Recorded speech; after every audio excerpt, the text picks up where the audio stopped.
Assalamualaikum warahmatullahi wabarakatuh. Selamat datang di video presentasi saya. Nama saya Mega Cahyati dengan NIM 230441186 dari kelas C. Pada kesempatan kali ini saya akan membahas materi yang telah diberikan oleh dosen yang berjudul topologi jaringan, yang dimana nanti saya akan membahas mengenai topologi star, IP address-nya, dan media transmisinya. Dalam video ini saya akan mengulas berbagai konsep penting yang saya harap dapat memberikan pemahaman lebih mendalam tentang topik ini. Semoga penjelasan saya bisa bermanfaat dan menambah wawasan bagi kita semua. Jangan lupa untuk memberikan tanggapan dan masukan yang membangun. Terima kasih sudah menonton. Topologi jaringan merupakan cara perangkat-perangkat dalam jaringan komputer dihubungkan.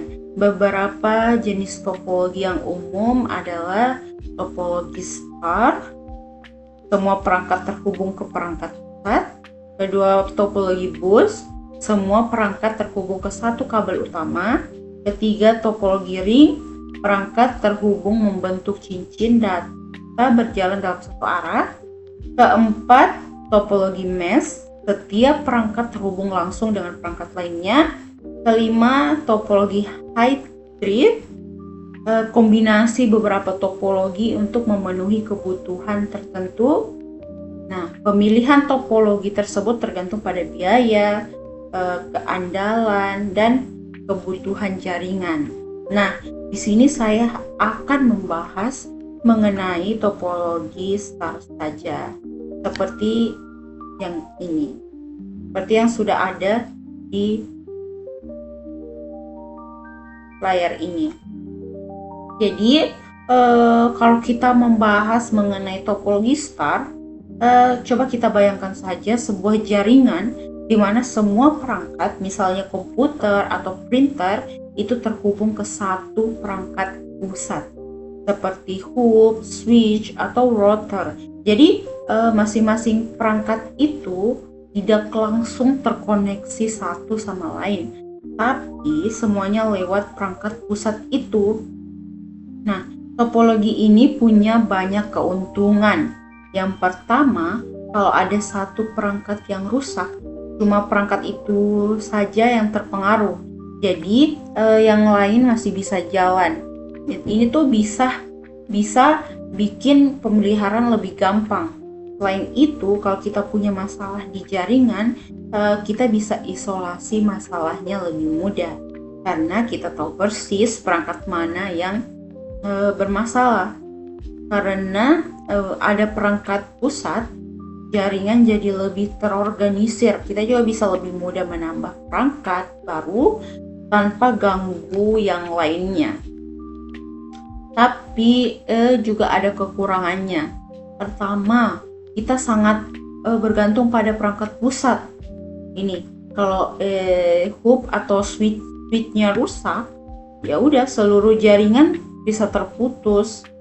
Selain itu, harga perangkat pusat seperti switch atau hub itu relatif mahal dibandingkan topologi lain kayak bus atau ring. Dan kalau jaringannya makin besar, perangkat pusat ini bisa jadi bottleneck atau alias jadi penghambat performa. Karena apa? Karena semua data lewat itu. Pembahasan berikutnya kita bahas mengenai IP address.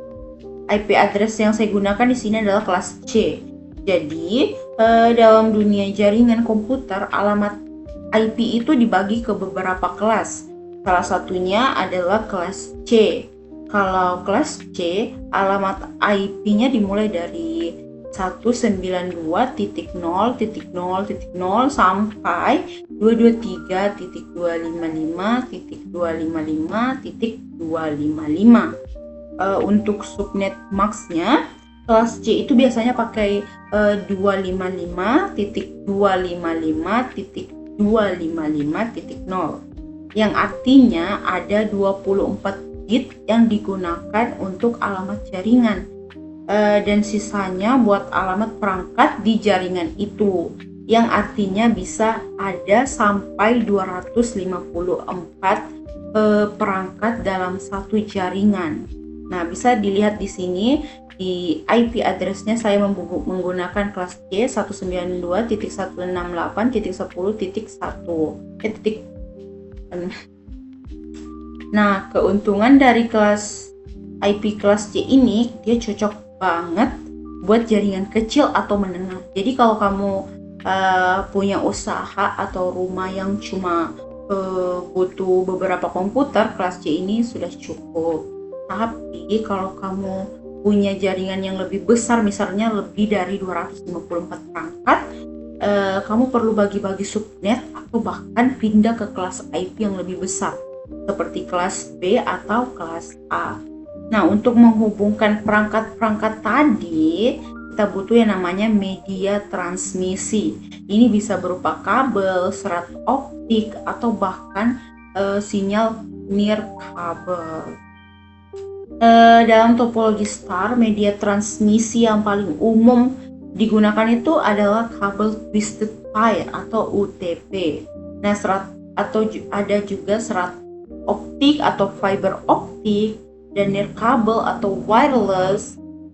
Setiap media transmisi ini memiliki kelebihan dan kekurangannya, dan pilihan media akan tergantung pada kebutuhan spesifik jaringan, jarak, dan anggaran yang tersedia. Kabel twisted pair adalah media transmisi yang paling sering digunakan dalam topologi star, terutama di jaringan internet. Nah, di sini saya menggunakan kabel twisted pair. Tuh, yang maksudnya saya bakal menjelaskan kabel twisted pair lebih mendalam gitu.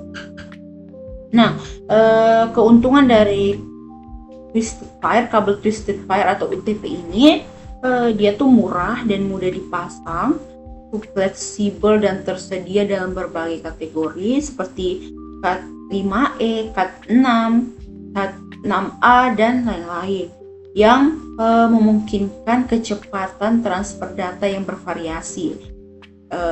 Cukup cepat juga untuk keperluan jaringan rumah atau kantor kecil hingga menengah. Nah, ada juga kekurangannya. Kekurangannya itu dia rentan terhadap interferensi elektromagnetik jika tidak dipasang dengan baik. Jarak terbatas untuk transmisi data yang stabil, biasanya hanya efektif untuk jarak hingga 100 meter saja. Penggunaan kabel twisted pair ini pilihan utama untuk jaringan lokal atau LAN pada topologi star karena harga yang terjangkau dan kemudahan instalasinya. Kemudian ada yang namanya serat optik.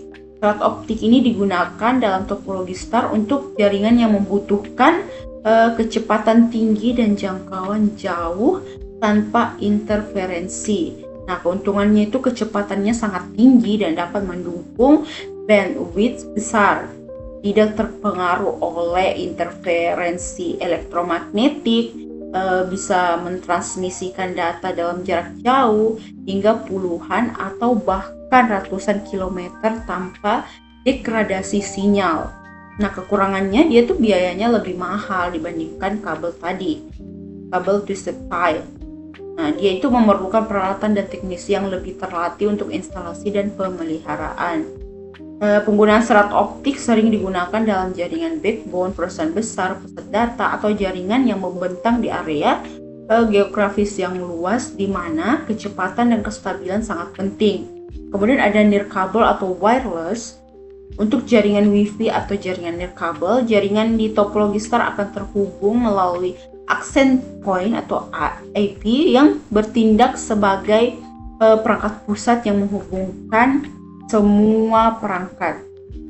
Kekurangannya, kecepatan lebih rendah dibandingkan dengan kabel twisted pair atau UTP atau serat optik, terutama pada jarak jauh atau banyak interferensi.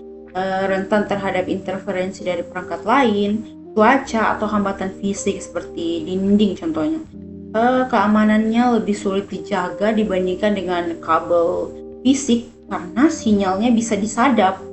Terus penggunaannya media transmisi nirkabel banyak dipakai di rumah, kantor kecil, atau area publik yang mengutamakan kenyamanan dan fleksibilitas tanpa kabel, seperti penggunaan WiFi dalam topologi star. Jadi dalam topologi star, kabel twisted pair atau UTP ada pilihan yang paling sering digunakan karena harganya yang terjangkau dan kemudahan pemasangan.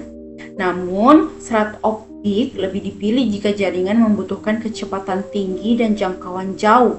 Sementara itu, nirkabel atau wireless adalah solusi fleksibel yang sering digunakan di area dengan kebutuhan mobilitas tinggi atau jika pemasangan kabel sulit dilakukan.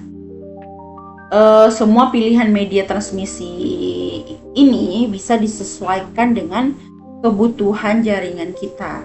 Jadi, untuk merangkum semua materi yang tadi sudah saya bahas, dapat saya rangkum bahwa topologi star ini sangat cocok untuk jaringan yang mudah diatur dan dikelola, tapi sangat bergantung pada perangkat pusat.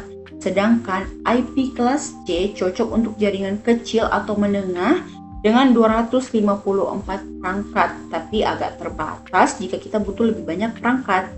Terakhir, untuk media transmisi, kita bisa pilih antara kabel twisted pair atau UTP atau serat optik atau wireless, masing-masing dengan kelebihan dan kekurangannya sesuai kebutuhan jaringan kita. Nah, di sini saya menggunakan media transmisi UTP. Nah, begitulah. Demikianlah penjelasan saya mengenai topologi star, IP kelas C, dan media transmisi yang digunakan dalam jaringan komputer. Semoga materi yang saya sajikan dapat memberikan pemahaman yang lebih mendalam dan bermanfaat bagi kita semua. Jika ada pertanyaan atau hal-hal yang belum jelas, saya dengan senang hati menerima masukan dan diskusi lebih lanjut.